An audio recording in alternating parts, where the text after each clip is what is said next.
안녕하세요. 이상주 방송입니다.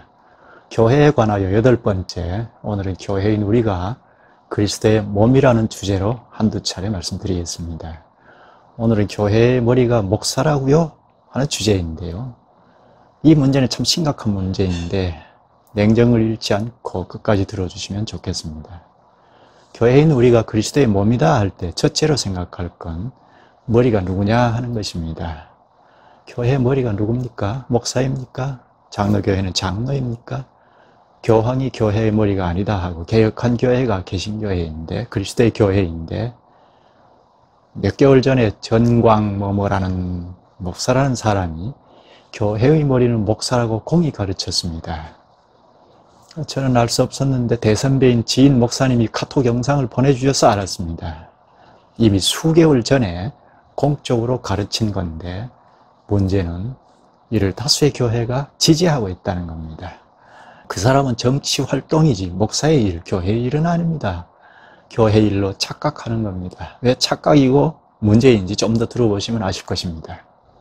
그리스도께서 머리라는 건, 교회의 머리라는 건 누구나 그리스도의 말씀에 지도를 받는 겁니다.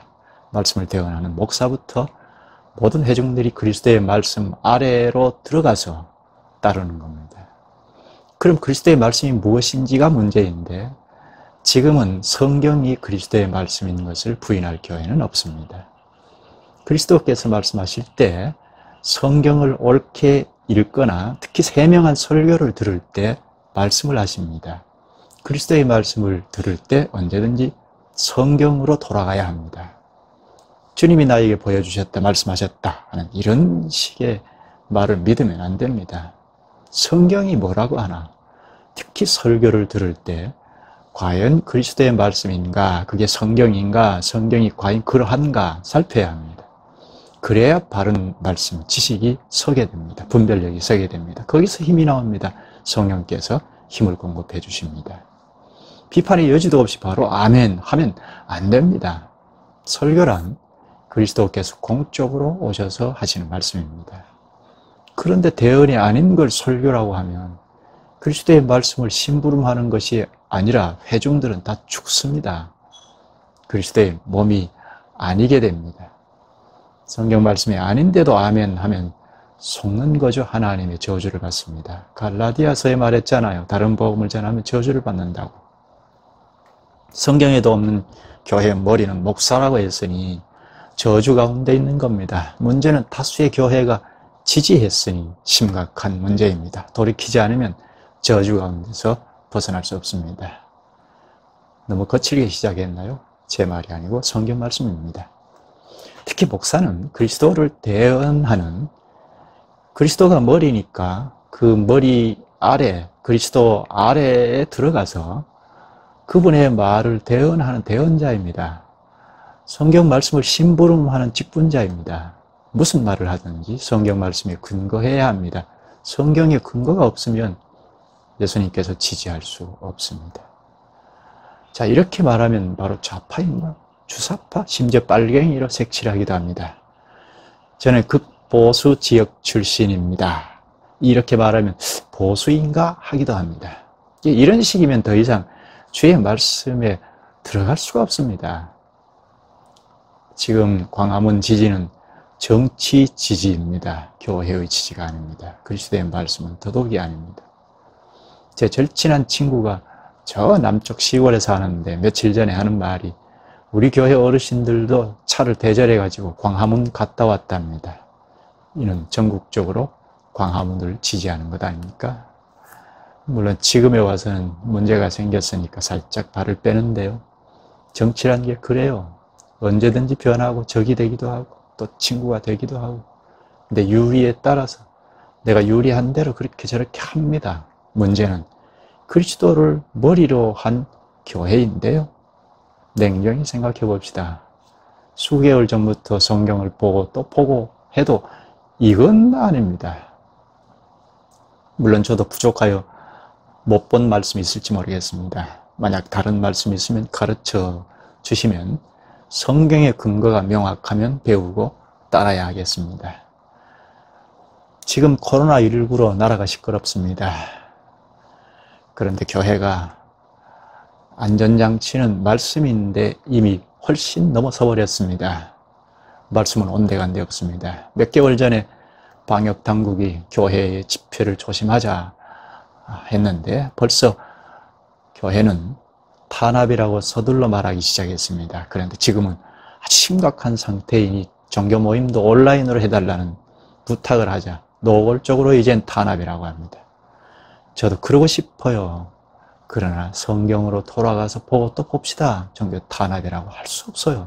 그런 근거가 없습니다. 물론 저 정부 속에 무엇이 들어있을지 의심할 수는 있습니다. 그러나 좀 더 가봅시다. 그때 가서 심판하면 되잖아요. 국민들 의식이 이젠 그 정도는 됩니다. 문제는 교회예요. 교회는 이러지 맙시다. 지금 비상시기니까 인명피해가 나지 않게 백방으로 노력하는 것이 옳습니다. 공예배를 막아버리는 건 교회의 전진에 큰 차질입니다. 그러나 우리가 무슨 여행을, 중요한 여행 일정에 따라 여행을 할 때도 크나큰 비바람에 천둥, 번개, 소나기가 막 퍼붓는다면 일단 피하고 보지 않습니까? 일정에 큰 차질이 생기지만 밀어붙이지 않지 않습니까? 그처럼 교회의 전진에 큰 차질입니다. 분명합니다. 그러나 일단 피신하고 봅시다. 마음에 들지 않는 정부라고 맞대응하는 건 너무 넘어서는 것입니다. 성경 어디에도 탄압이라는 건 없습니다. 탄압이란 사도행전에 잘 나오지 않습니까? 교회가 최초로 형성되어 3,000명, 5,000명으로 힘차게 전진할 때 그 길목에 딱 서서 박해하지 않습니까? 사도들을 끌고 와서 국회 앞에 세우고 신문하고 괴롭히다가 처벌을 할 방법을 찾지 못하자 엄포를 놓고 한 번만 더 말씀을 전하면 죽여버리겠다 하고 풀어주었습니다. 그때 베드로와 요한이 교회로 돌아와서 어떻게 했습니까?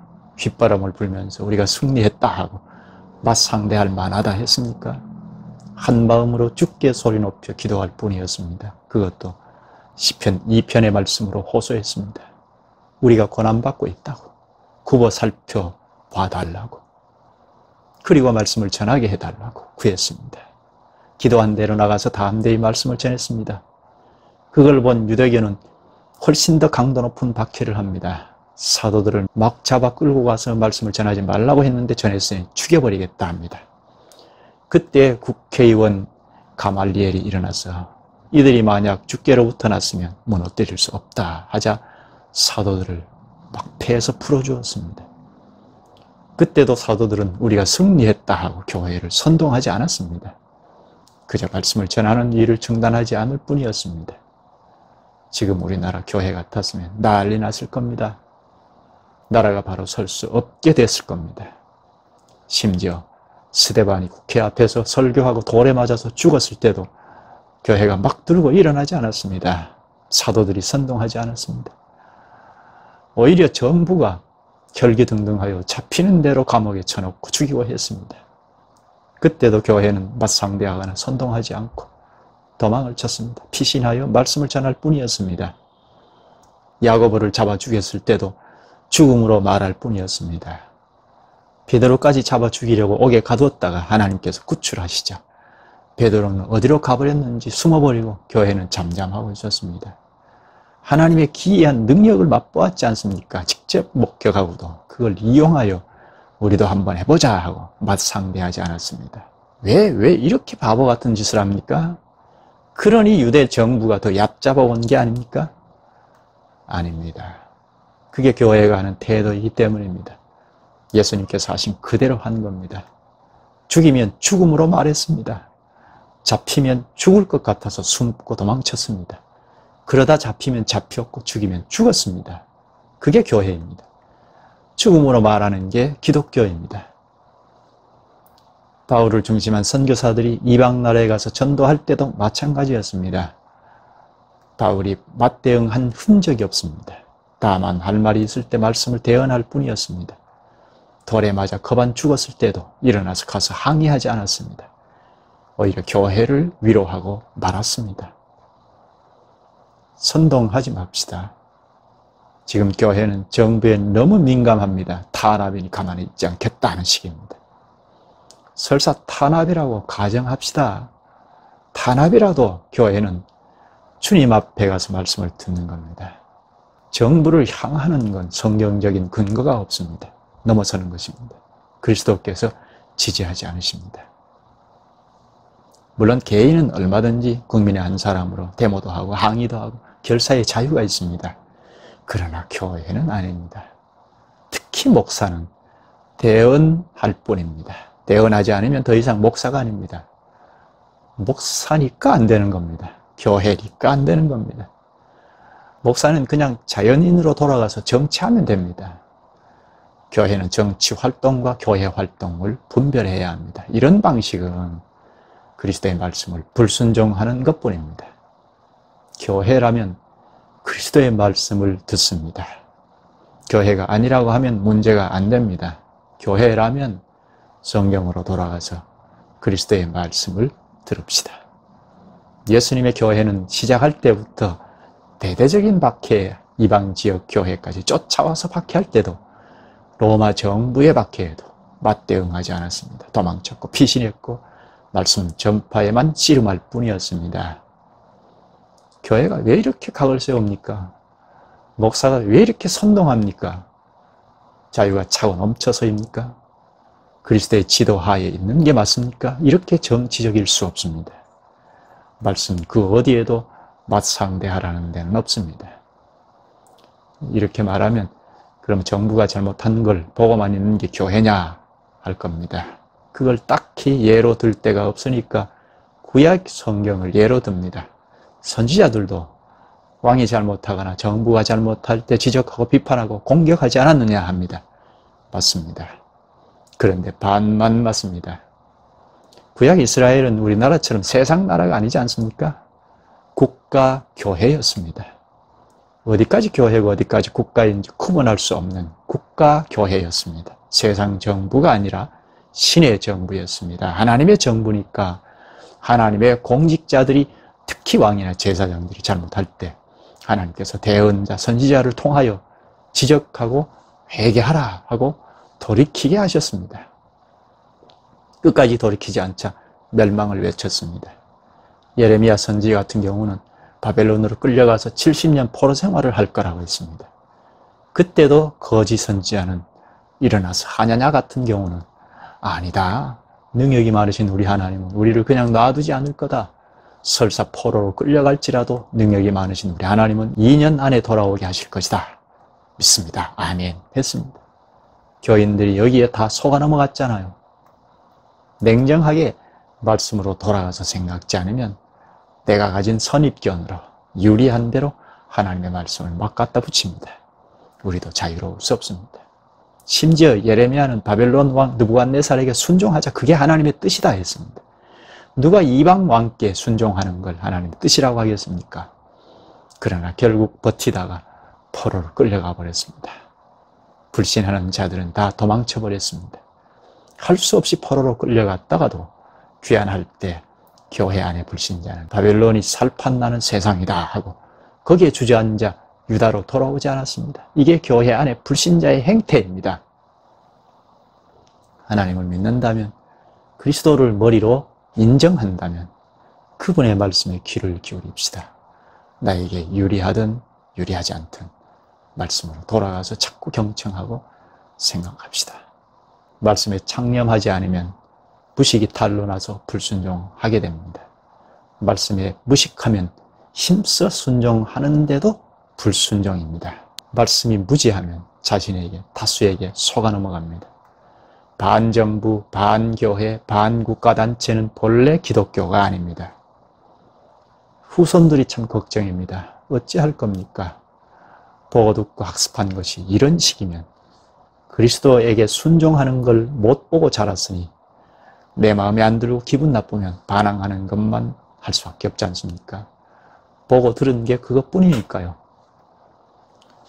코로나가 왜 끝나지 않는지 주님의 장중에서 벌어지는 일이지 않습니까? 우연이 아니지 않습니까? 주님 앞에 무릎 꿇고 기도합시다.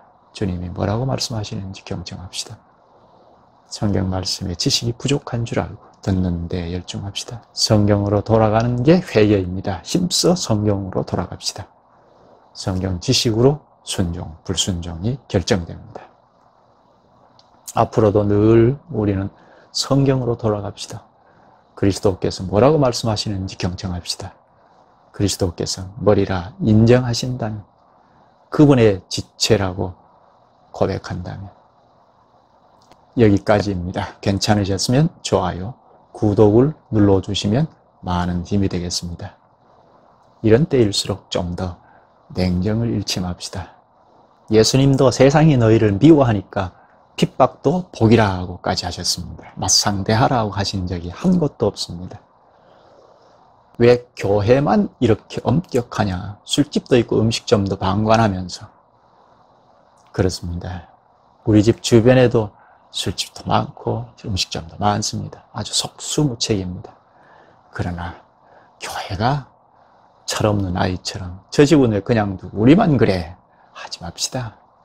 본래 교회는 그렇지 않습니다. 세태를 훨씬 뛰어넘는 게 교회입니다.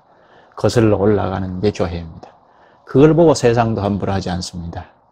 다음에 계속 이어서 말씀드리겠습니다. 오늘도 코로나로 직관적으로 피해를 보는 연약한 자를 돌아보시면 좋겠습니다. 고맙습니다.